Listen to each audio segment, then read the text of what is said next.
The text from my sister Emma arrived at 3 in the morning. Stay away from the wedding venue tomorrow. You'll ruin everything we've worked for. Just this once, think about someone other than yourself. I stared at my phone, my heart pounding. She had no idea that every single payment for her dream wedding, the venue, the flowers, the catering had come from my secret trust fund. For 2 years, I had been the anonymous benefactor she desperately needed, while she publicly called me the family failure. Before we dive into this incredible family betrayal story, I need to know, where are you watching from tonight? If this story of hidden truths and ultimate revenge sounds like something that will keep you on the edge of your seat, smash that like button and hit subscribe, because what happens next will completely blow your mind. Trust me, this family drama has more twists than a soap opera. Let me back up and explain how we got here, because this story starts with me being the so-called disappointment of the Miller family. While my sister Emma graduated summa cum laude from law school and landed a prestigious position at a top firm, I dropped out of college to pursue what my parents called foolish dreams in tech entrepreneurship. Family dinners became interrogations about when I would get a real job, while Emma basked in endless praise. What nobody knew was that my little startup had been quietly acquired by a major tech company for $12 million when I was 24. I had signed a non-disclosure agreement that prevented me from discussing the details for 5 years, which meant I had to endure years of family disappointment while sitting on a fortune. The irony was delicious, but also painful. Emma had always been the golden child. She was valedictorian homecoming queen, the daughter who could do no wrong. Meanwhile, I was the one who got caught sneaking out, who brought home mediocre grades, who chose the wrong friends. The comparison game never ended, and I always lost. Even as adults, every family gathering became a showcase for Emma's achievements, while my life was treated as a cautionary tale. When Emma announced her engagement to David, a fellow lawyer from her firm, the family went into overdrive planning the wedding of the century. The problem was that despite their impressive salaries, they were drowning in student loan debt and could barely afford a courthouse ceremony, let alone the elaborate affair Emma had always dreamed of. I watched from the sidelines as my parents stressed about finances, taking out loans they could not afford to give their precious daughter the wedding she deserved. That is when I made the decision that would change everything. I created an anonymous trust fund and began paying for wedding expenses under the guise of wedding contest winnings and vendor discounts. The venue received a mysterious full payment from a grateful former client. The florist got an anonymous donation that covered all arrangements. The caterer was told that a wedding fairy godmother had sponsored the entire reception. Emma and David believed they were the luckiest couple in the world, winning contest after contest. For months, I watched my sister plan her dream wedding with money I provided, all while she continued to make snide comments about my failed career. At Thanksgiving, she loudly announced that she felt sorry for me because I would never understand the satisfaction of real achievement. At Christmas, she suggested I might want to consider going back to school, because it's never too late to turn your life around. Each comment felt like a knife, especially knowing that I was literally funding her happiness. The most painful moment came during Emma's engagement party, when she gave a speech thanking everyone who had actually contributed something meaningful to her life. She made a point of thanking our parents for their sacrifices, thanking David's family for their support, and thanking her law school friends for their inspiration. When she looked directly at me and said, "Some people take from families, but others give back," the room fell silent. I excused myself to the bathroom and cried for 20 minutes. But I kept paying. Every vendor bill, every upgrade, every last-minute addition that Emma's heart desired. I told myself I was doing it out of love, that seeing her happy would be worth the financial cost and emotional pain. I convinced myself that maybe, just maybe, having the perfect wedding would soften her heart toward me. I was wrong. The breaking point came 3 weeks before the wedding, when I overheard a phone conversation between Emma and our mother. Emma was complaining about me attending the wedding at all, saying that my presence would bring down the whole vibe, and that she wished there was a way to uninvite me without causing family drama. She worried that I would say something inappropriate or dress poorly and embarrass her in front of David's prestigious family and her law firm colleagues. She just does not fit in with the life I am building, Emma said. I know that sounds terrible, but I have worked so hard to get where I am, and I cannot have her dragging me down on the most important day of my life. My mother's response was even worse. Maybe you could assign someone to keep an eye on her during the reception. Make sure she does not drink too much or say anything embarrassing. I stood frozen in the hallway, listening to my own family discuss me like I was a liability to be managed rather than a daughter and sister to be loved. That night, I made a decision that would change the course of our entire family dynamic. I started documenting everything, every payment I had made, every transaction, every piece of evidence that I had funded this entire wedding.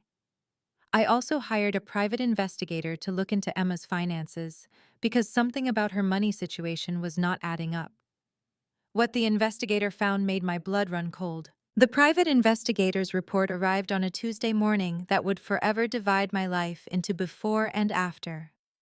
Emma had not just been lying about winning wedding contests, she had been systematically stealing from her law firm's client trust fund to supplement the anonymous donations she thought were coming from strangers. While I had been secretly funding her dream wedding out of love, she had been committing felony embezzlement to pay for additional upgrades and personal expenses. The evidence was damning. Over 18 months, Emma had diverted nearly $80,000 from client accounts using sophisticated legal knowledge to cover her tracks. She had created false billing entries, manipulated settlement disbursements, and even stolen from a widow's estate settlement. The money had gone toward designer wedding dress alterations, a honeymoon upgrade to the Maldives, and a down payment on a luxury condo that she and David planned to move into after the wedding. But the most devastating discovery was not the theft itself, it was the paper trail that showed Emma had been planning to frame me for the missing money. She had been slowly creating a narrative that painted me as a desperate, jealous sister who had infiltrated the law firm's systems during a family event. She had even saved drafts of emails that would be discovered after the honeymoon, suggesting that I had been stealing to fund my own failed business ventures. My hands shook as I read through page after page of evidence. Emma had not just betrayed her clients and her profession, she had been planning to destroy my life to save herself. The golden child who could do no wrong had been preparing to sacrifice her own sister to maintain her perfect reputation. I sat in my apartment for 3 days, wrestling with what to do with this information. Part of me wanted to confront Emma directly to give her a chance to confess and make things right. But the larger part of me, the part that had endured years of belittlement and exclusion, wanted justice. She had taken my money while planning to destroy my reputation. She had stolen from vulnerable clients while positioning herself as morally superior to me. The decision became clear when I received that devastating text message at 3 in the morning. Emma was not just asking me to stay away from the venue, she was implementing the final phase of her plan. The next day after the wedding ceremony, she intended to discover the missing client funds and immediately point investigators toward me. The honeymoon would provide the perfect alibi while I faced criminal charges for crimes I did not commit. I called the law firm's senior partner, Richard Morrison, at 7 in the morning. Mr. Morrison, this is Madison Miller, Emma Miller's sister. I need to speak with you immediately about discrepancies in your client trust accounts. I have evidence of embezzlement that I believe you need to see before Emma's wedding today. The silence on the other end of the phone stretched for what felt like eternity. Finally, Morrison cleared his throat. Ms. Miller, these are very serious allegations. Are you certain about what you are saying? I have bank records, transaction logs, and documented communications. Mr. Morrison, my sister has stolen nearly $80,000 from your clients, and she has been planning to frame me for the theft. I can provide proof of everything I am telling you. Within 2 hours, I was sitting in Morrison's office with a team of forensic accountants and investigators. The evidence I provided painted a clear picture of Emma's crimes, but what shocked them most was the sophisticated nature of her cover-up plan. She had not just stolen money, she had created an elaborate scheme to destroy an innocent person's life to save herself. Ms. Miller, Morrison said grimly, your sister's wedding is scheduled to begin in 4 hours. We need to decide how to handle this situation with minimal public disruption while ensuring that justice is served. I looked around the room at the serious faces of lawyers and investigators who now held my sister's fate in their hands. For years, Emma had made me feel small, worthless, like a burden on the family. She had taken my money while planning to take my freedom. But now, sitting in that conference room with evidence of her crimes spread across the table, I finally held the power to reveal the truth about who we really were. I want to be there when you arrest her, I said quietly. I want to see her face when she realizes that the sister she tried to destroy is the one who brought her down. Morrison nodded gravely. We will coordinate with local police to ensure the arrest happens after the ceremony, but before the reception. Given the public nature of the event and the media attention that high-profile legal cases attract, we need to be strategic about timing. As I left the law firm that morning, I felt a strange mix of sadness and satisfaction. Emma had made her choices, and now she would face the consequences. But I also felt something I had not experienced in years when it came to my family power. For the first time in my life, I was not the victim of Emma's schemes. I was the architect of justice. The wedding would go on as planned, but the celebration would be short-lived. Emma had no idea that her perfect day was about to become the beginning of her complete downfall, and that the sister she had dismissed as a failure was about to reveal herself as the one person who had seen through her lies from the very beginning. The next 6 hours were a carefully orchestrated dance of preparation and positioning. While Emma was getting her hair and makeup done, believing she was hours away from the perfect wedding day, I was coordinating with a team of investigators, lawyers, and law enforcement officers who would ensure that justice was served with precision and dignity. My first call was to David, Emma's fiancé. This was perhaps the most difficult conversation I had ever had to initiate, but David deserved to know the truth before he unknowingly married a felon. I arranged to meet him at a coffee shop near the wedding venue, telling him only that I had urgent information about Emma that could not wait until after the honeymoon. David arrived looking confused and slightly annoyed, clearly frustrated at being pulled away from wedding preparations. He was a decent man who genuinely loved Emma, and I knew that what I was about to tell him would shatter his world. But he also deserved the chance to make an informed decision about his future. David, I need you to sit down and listen to everything I am about to tell you without interrupting. I began sliding a folder across the table. Emma has been embezzling money from her law firm, and she has been planning to frame me for the theft. I have documented proof of everything, and the authorities are going to arrest her today after the ceremony. The color drained from David's face as he opened the folder and began scanning the financial records and investigative reports. I watched him process the information, saw the moment when denial shifted to shock, then to anger, and finally to a heartbreaking recognition of the truth he had refused to see. The contests, he whispered. All those contest wins and vendor discounts. I thought it was too good to be true, but Emma was so convincing.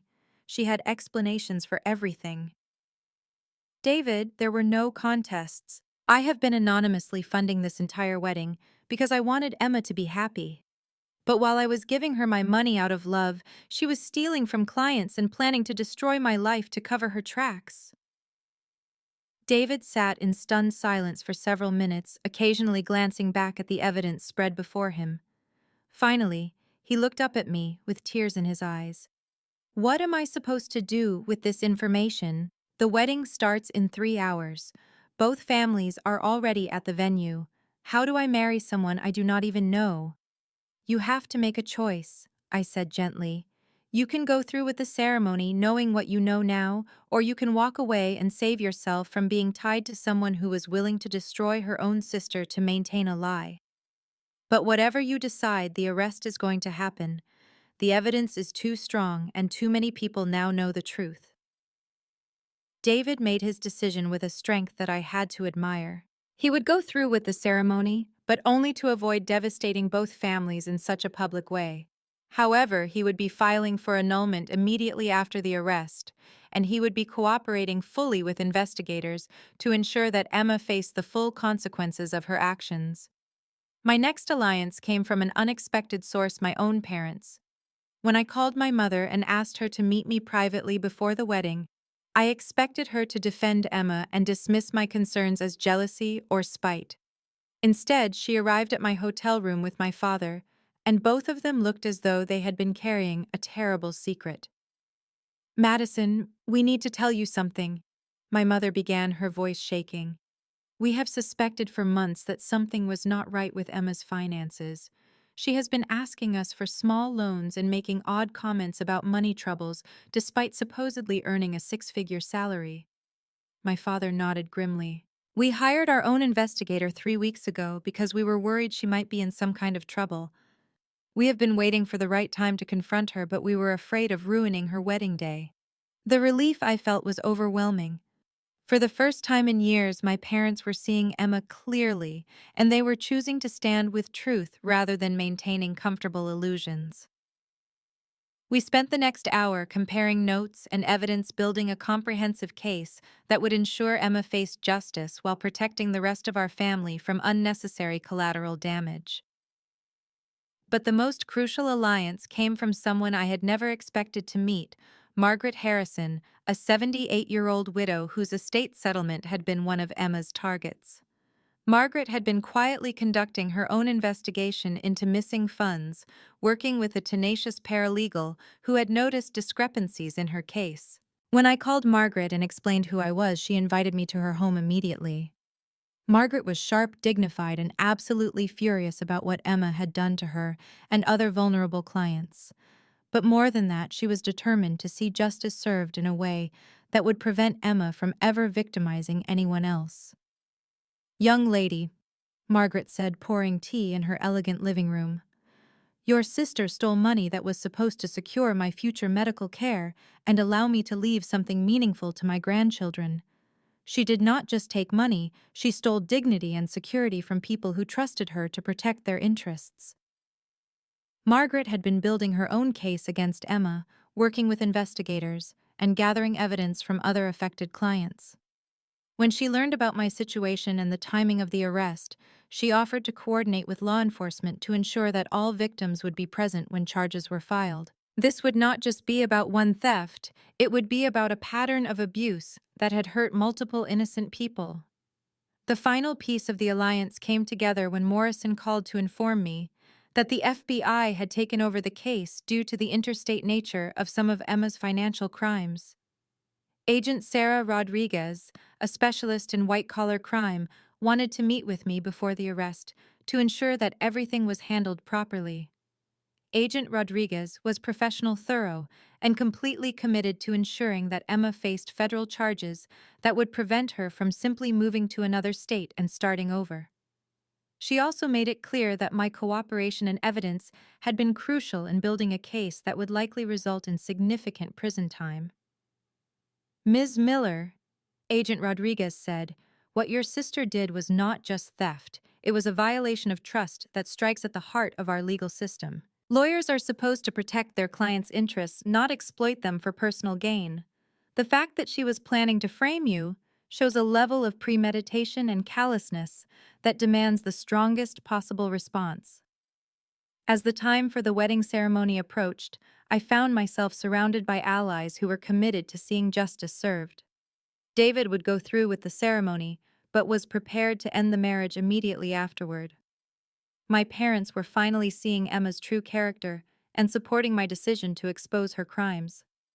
Margaret and other victims were ready to ensure that Emma faced comprehensive consequences for her actions. Law enforcement was prepared to execute a professional arrest that would minimize chaos while maximizing accountability. For the first time in my adult life, I was not standing alone against Emma's manipulation and cruelty. I had built a network of people who believed in truth, justice, and protecting the innocent from those who would exploit them. The golden child, who had always seemed untouchable, was about to discover that her carefully constructed facade could not withstand the scrutiny of people who refused to be deceived. The ceremony was about to begin, And Emma had no idea that her perfect day was about to become the beginning of her complete downfall. The wedding ceremony proceeded flawlessly, a picture-perfect event that would have made any bride's dreams come true. Emma looked radiant in her designer gown, completely unaware that federal agents were positioned around the venue, waiting for the moment when she would transition from bride to criminal defendant. I watched from my assigned seat in the back row, no longer the family embarrassment, but the architect of justice. However, my sense of control and satisfaction was about to be shattered by a betrayal I never saw coming. 30 minutes before the planned arrest, my phone buzzed with an urgent text from David. "We need to talk immediately. Meet me in the bridal suite. Come alone." My stomach dropped as I made my way through the venue, dodging wedding guests and vendors who were preparing for the reception that would never happen. I found David pacing frantically in the bridal suite, still wearing his tuxedo, but looking like a man who had aged 10 years in the past few hours. The moment I entered the room, he turned to face me with an expression that made my blood run cold. "Madison, I cannot go through with this," he said, his voice shaking. "I cannot let Emma get arrested today. I love her too much to watch her life get destroyed, especially when there might be another way to handle this situation." My heart started pounding as I realized what was happening. "David, what are you saying? You saw the evidence. You know what she did to those clients, what she was planning to do to me. You cannot seriously be thinking about protecting her." "I have been thinking about this all day," David continued, running his hands through his hair. "Emma made mistakes, yes, but she is not a monster. She was under incredible pressure to maintain appearances to live up to everyone's expectations. Maybe if we approach this differently, we can get the money returned and handle this privately, without destroying her career and reputation." The betrayal hit me like a physical blow. David, who had seemed so committed to justice just hours earlier, was now suggesting that Emma's crimes could be swept under the rug to save her from consequences. The man I had trusted with the truth was now preparing to use that truth to help Emma escape accountability. "David, you are talking about covering up federal crimes," I said, trying to keep my voice steady. "Emma did not just make mistakes, she systematically stole from vulnerable people and planned to frame me for her crimes. There is no private way to handle this that does not involve letting her victimize more people in the future." But David was not listening to reason. Instead, he revealed the true depth of his betrayal. "Madison, I called Emma 20 minutes ago and told her everything. She knows about the investigation, she knows about the evidence, and she knows about the planned arrest. Right now, she is in her dressing room making arrangements to leave the country before the authorities can take her into custody." The room started spinning as the full magnitude of what David had done hit me. He had not just decided to protect Emma, he had actively sabotaged months of investigation and preparation. He had warned a federal fugitive and given her the opportunity to escape justice entirely. "You have no idea what you have just done," I whispered, reaching for my phone to call Agent Rodriguez. "Emma is not some innocent victim who made a few mistakes. She is a calculating criminal who was willing to destroy her own sister to save herself. And now you have helped her escape." David grabbed my arm as I started to dial, his desperation evident. "Madison, please. Think about what this will do to your family. Your parents will be devastated. The media attention will destroy everyone's reputation. Emma made mistakes, but she can make this right if we give her the chance." I pulled away from him, finally seeing David clearly for the first time. He was not the decent man I had thought he was. He was someone who would rather protect a criminal than face uncomfortable truths. He was willing to let Emma's victims suffer in silence, rather than acknowledge that the woman he loved was capable of devastating cruelty. When I finally reached Agent Rodriguez, the news was as bad as I had feared. Emma had indeed fled the venue, leaving behind her wedding dress and bouquet, but taking her passport and emergency cash that she had apparently been stockpiling for exactly this scenario. The FBI had immediately issued an APB and contacted airport security, but Emma had a significant head start thanks to David's warning. Ms. Miller, I need you to understand how serious this situation has become, Agent Rodriguez said grimly. By warning a suspect who was about to be arrested on federal charges, Mr. Thompson may have committed obstruction of justice himself. This is no longer just about your sister's crimes, it is about a conspiracy to help a federal fugitive escape prosecution. The wedding reception that should have been a celebration became a crime scene investigation. Guests who had arrived expecting champagne and dancing instead found themselves being questioned by federal agents about Emma's whereabouts and recent behavior. My parents, who had finally been prepared to support justice, were devastated by the realization that their daughter was now a fugitive from federal law enforcement. The most heartbreaking moment came when Margaret Harrison, the elderly widow whose estate money Emma had stolen, arrived at the venue expecting to see justice served. Instead, she found chaos and disappointment, along with the crushing realization that the woman who had stolen her security was now free to disappear and potentially victimize others. I trusted you, Margaret said to me, her voice heavy with disappointment. You told me that today would be the day when your sister finally faced consequences for what she did to me and the other victims. Instead, she is gone, and we may never see justice. As the evening ended and the venue emptied of confused guests and frustrated investigators, I found myself standing alone in what should have been Emma's reception hall.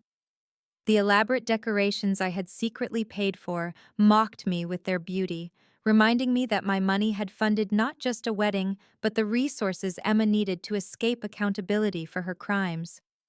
David's betrayal had turned my moment of justice into a devastating defeat, and Emma was now free to start a new life somewhere beyond the reach of American law enforcement. The sister who had always made me feel powerless had once again found a way to escape consequences, leaving destruction in her wake. 3 weeks after Emma's dramatic escape from her own wedding, I was sitting in my apartment surrounded by empty coffee cups and legal documents, feeling like the biggest fool in the world. David's betrayal had not just helped Emma escape, it had made me look like an incompetent amateur to the FBI agents who had trusted my information and timing.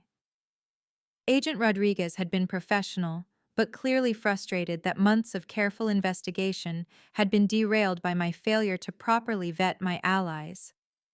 That is when I received a phone call that would change everything. Ms. Miller, this is Detective Lisa Park with the Financial Crimes Division of the San Francisco Police Department.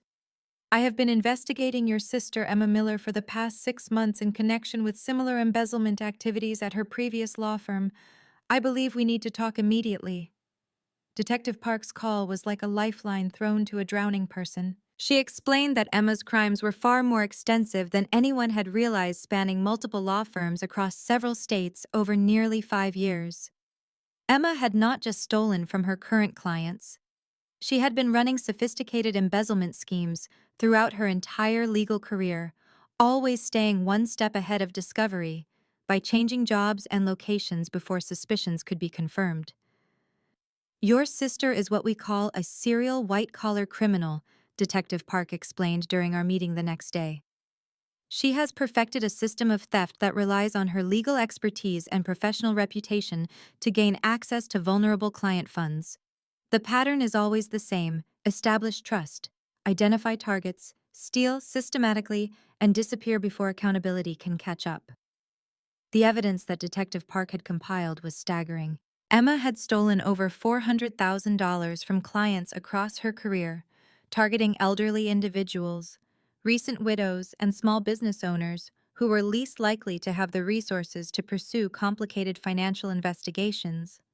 She had left behind a trail of devastating financial losses that had destroyed retirement's college funds and family security. But Detective Park had something even more valuable than historical evidence. She had real-time intelligence about Emma's current location and activities. While the FBI had been focusing on airports and international travel, Detective Park had been monitoring Emma's digital footprint and financial transactions. Your sister made a critical mistake, Detective Park said, sliding a tablet across the table showing bank transaction records. She used her emergency credit card to pay for a hotel room in Vancouver, apparently believing that crossing into Canada would provide her with some kind of protection from American law enforcement. What she does not realize is that we have been tracking her financial activity since the day she fled, and we now have enough evidence to request international extradition. Even better, Detective Park had discovered something that would make Emma's capture inevitable. She had been continuing to steal money even while on the run. Using sophisticated computer access and her legal credentials, Emma had been remotely accessing client accounts at her former law firm and transferring funds to offshore accounts she had set up years earlier as part of her escape plan. This is not just theft anymore, Detective Park explained. This is ongoing wire fraud being committed across international borders while evading federal law enforcement. Your sister has escalated her crimes to a level that will result in decades in federal prison, and she has created a digital trail that makes her location traceable in real time. The most satisfying revelation was that Emma had been trying unsuccessfully to access my personal financial accounts, apparently believing that I had more money than she had been able to steal over the years. Her attempts to hack into my banking and investment accounts had created additional federal computer crimes charges and provided investigators with detailed logs of her online activity. Detective Park had also been working with international law enforcement to freeze Emma's offshore accounts and prevent her from accessing the money she had stolen over her career.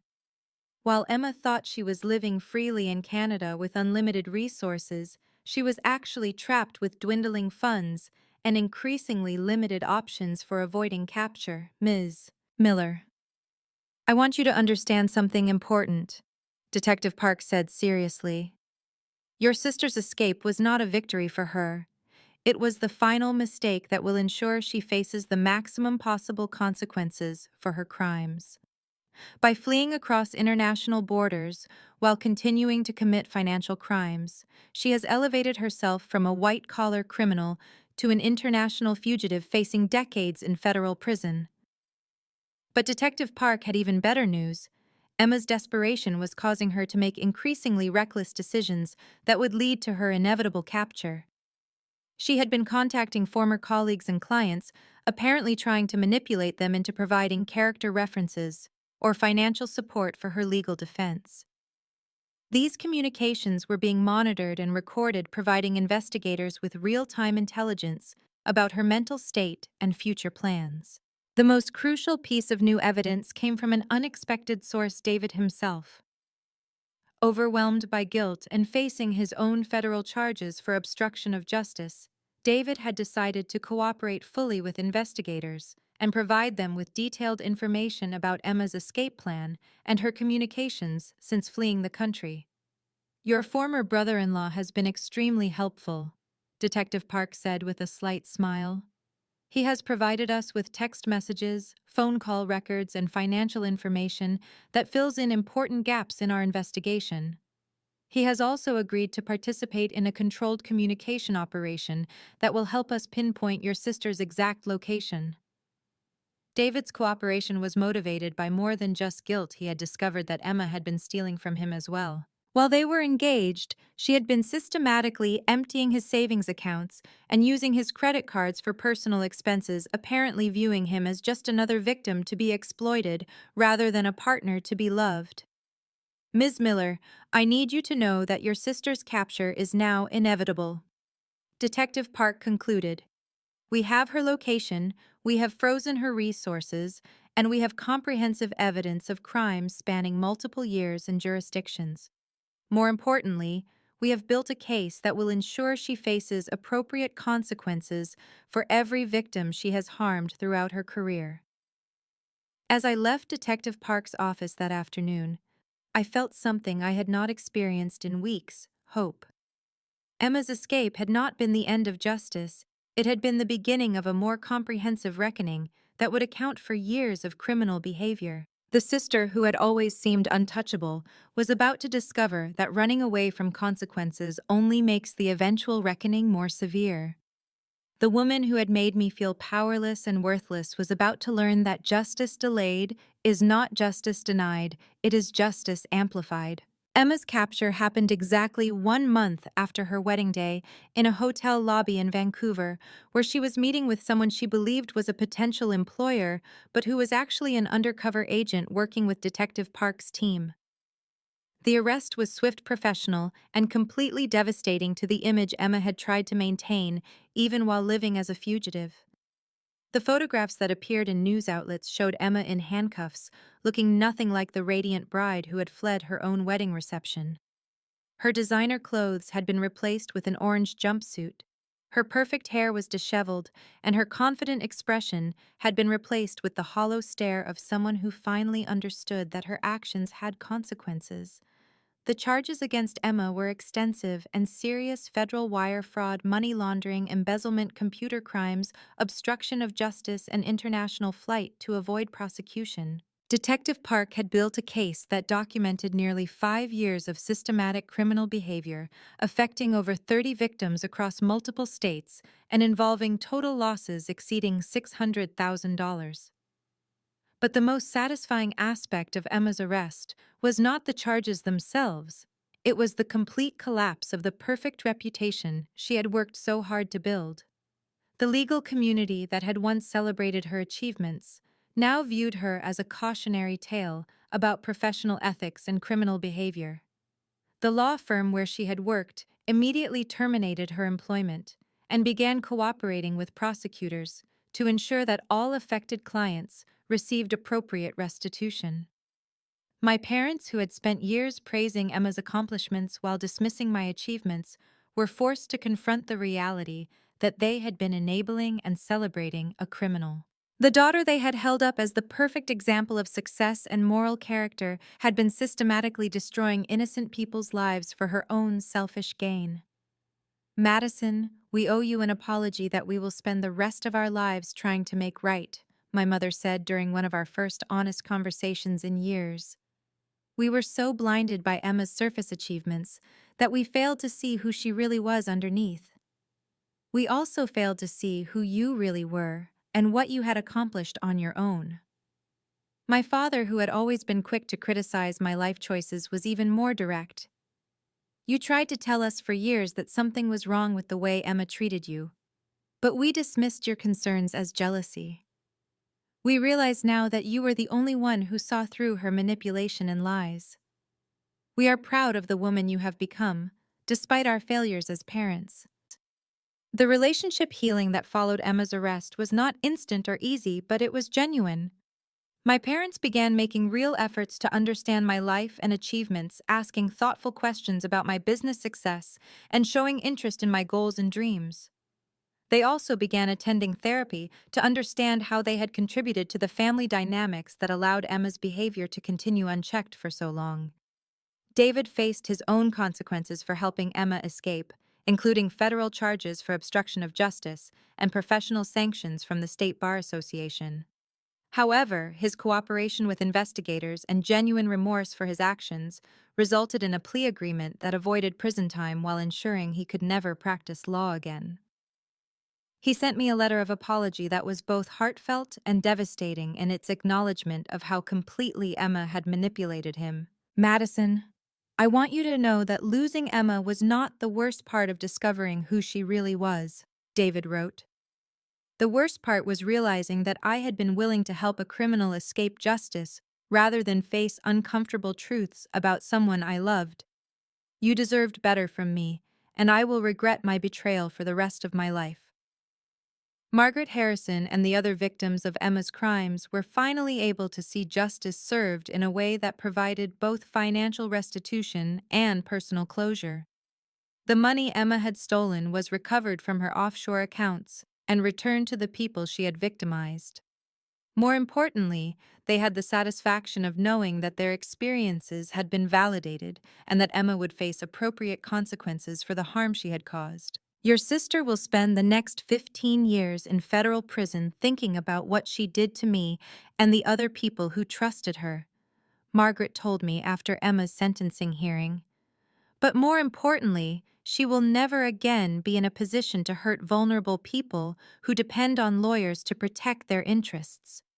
Emma's sentencing was everything I had hoped it would be: comprehensive, appropriate, and final.